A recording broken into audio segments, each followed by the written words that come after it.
ಈ ಮಧ್ಯೆ SIR ಅಂತ ಭೂತನ ತಂದು ನಮ್ಮ ಮುಂದೆ ಇಟ್ಟಿದ್ದಾರೆ. ಇದು ಒಂದು ಭೂತ ಇದ್ದಾಗ, ಯಾಕೆಂದ್ರೆ ಅವರಿಗೆ 2 ತಿಂಗಳ ಸಮಯ ಕೊಡಬಹುದಾಗಿತ್ತು.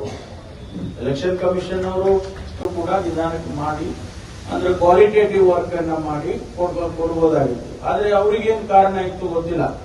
ಅವರು 1 ತಿಂಗಳ ಸಮಯ ಕೊಟ್ಬಿಟ್ಟು ಇಡೀ ರಾಜ್ಯದಲ್ಲಿ ಇವತ್ತು ಒಂದು ದೊಡ್ಡ ಎಕ್ಸರ್ಸೈಸ್ ಅನ್ನ ಒಂದು ಭಯದ ವಾತಾವರಣದಲ್ಲಿ ಕೆಲಸ ಮಾಡೋ ರೀತಿಯಲ್ಲಿ ಮಾಡಿದ್ದಾರೆ. ಹಾಗಾಗಿ ಅದು ಒಂದು ರೀತಿಯ ಒತ್ತಡ. ಆದ್ರೆ ಇದನ್ನ ನಾನು ಪರಿಶೀಲನೆ ಮಾಡ್ತೀನಿ. ಒಂದು ವೇಳೆ ಆ ಹೆಣ್ಣು ಮಗಳಿಗೆ ಒತ್ತಡ ಇತ್ತು, ಯಾವುದು ಅಲ್ಲಿಂದ ಒತ್ತಡ ಇತ್ತು, ಯಾವ ರೀತಿ ಒತ್ತಡ ಇತ್ತು ಅಂತಂದ್ರೆ ಅವ್ರ ಮೇಲೆ ಕ್ರಮ ಮಾಡೋಣ. ಅದಕ್ಕೇನು ನಾನು ಹಿಂಜರಿಯೋದಿಲ್ಲ. ಆದ್ರಿಂದ ಇವತ್ತು ನೀವು ಮಾಡಿರ್ತಕ್ಕಂಥದ್ದು ಪ್ರತಿಭಟನೆ ಮಾಡಿದ್ದೀರಿ, ಅದು ನಿಮ್ಮ ಹಕ್ಕು, ಮಾಡಿದ್ದೀರಿ.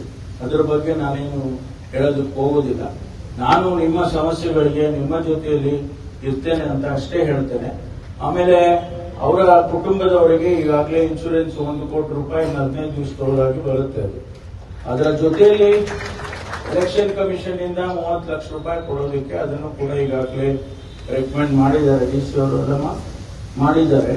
ಮತ್ತು ಬೇರೆ ಬೇರೆ ರೀತಿಯಲ್ಲಿ ಅವರ ಕುಟುಂಬದವರಿಗೆ ನಾವು ಸಹಾಯ ಮಾಡ್ತೀವಿ. ನಾನು ವಿಚಾರ ಮಾಡಿದೆ, ಅವರಿಗೆ ಯಾರೋ ಅವ್ರ ಮನೆಯಲ್ಲಿ ನೌಕರಿನ ಕೊಡ್ತಕ್ಕಂಥದ್ದು I will recommend to one of the member of the family. ಯಾರು ಇದಾರೋ ನೋಡಿಕೊಂಡು ಅವರ ಕುಟುಂಬದವ್ರನ್ನ ಕೇಳಿಕೊಂಡು ಅವರು ಯಾರಿಗೆ ಇಷ್ಟಪಡ್ತಾರೋ ಅದನ್ನ ನಾನು ಖಂಡಿತವಾಗಿ ಮಾಡಿಸ್ತೇನೆ ಅಂತ ಹೇಳಿ ನಾನು ಈ ಸಂದರ್ಭದಲ್ಲಿ ಹೇಳ್ತೇನೆ. ಈ ಮಧ್ಯೆ SIR ಅಂತ ಭೂತನ ತಂದು ನಮ್ಮ ಮುಂದೆ ಇಟ್ಟಿದ್ದಾರೆ. ಇದು ಒಂದು ಭೂತ ಇದ್ದಾಗ, ಯಾಕೆಂದ್ರೆ ಅವರಿಗೆ 2 ತಿಂಗಳ ಸಮಯ ಕೊಡಬಹುದಾಗಿತ್ತು. ಎಲೆಕ್ಷನ್ ಕಮಿಷನ್ ಅವರು ಕೂಡ ನಿಧಾನಕ್ಕೆ ಮಾಡಿ, ಅಂದ್ರೆ ಕ್ವಾಲಿಟೇಟಿವ್ ವರ್ಕ್ ಅನ್ನ ಮಾಡಿ ಕೊಡಬಹುದಾಗಿತ್ತು. ಆದ್ರೆ ಅವ್ರಿಗೇನು ಕಾರಣ ಇತ್ತು ಗೊತ್ತಿಲ್ಲ.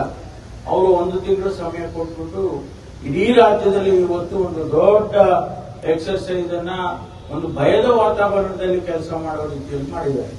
ಹಾಗಾಗಿ ಅದು ಒಂದು ರೀತಿಯ ಒತ್ತಡ. ಆದ್ರೆ ಇದನ್ನ ನಾನು ಪರಿಶೀಲನೆ ಮಾಡ್ತೀನಿ.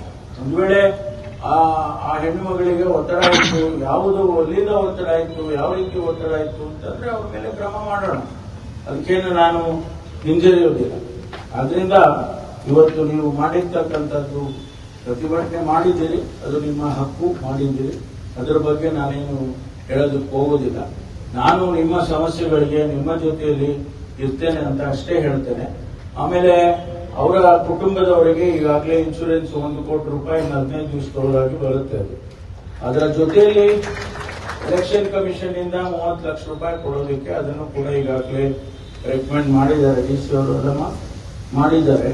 ಮತ್ತು ಬೇರೆ ಬೇರೆ ರೀತಿಯಲ್ಲಿ ಅವರ ಕುಟುಂಬದವರಿಗೆ ನಾವು ಸಹಾಯ ಮಾಡ್ತೀವಿ. ನಾನು ವಿಚಾರ ಮಾಡಿದೆ, ಅವರಿಗೆ ಯಾರೋ ಅವ್ರ ಮನೆಯಲ್ಲಿ ನೌಕರಿನ ಕೊಡ್ತಕ್ಕಂಥದ್ದು I will recommend to one of the member of the family. ಯಾರು ಇದಾರೋ ನೋಡಿಕೊಂಡು ಅವರ ಕುಟುಂಬದವ್ರನ್ನ ಕೇಳಿಕೊಂಡು ಅವರು ಯಾರಿಗೆ ಇಷ್ಟಪಡ್ತಾರೋ ಅದನ್ನ ನಾನು ಖಂಡಿತವಾಗಿ ಮಾಡಿಸ್ತೇನೆ ಅಂತ ಹೇಳಿ ನಾನು ಈ ಸಂದರ್ಭದಲ್ಲಿ ಹೇಳ್ತೇನೆ.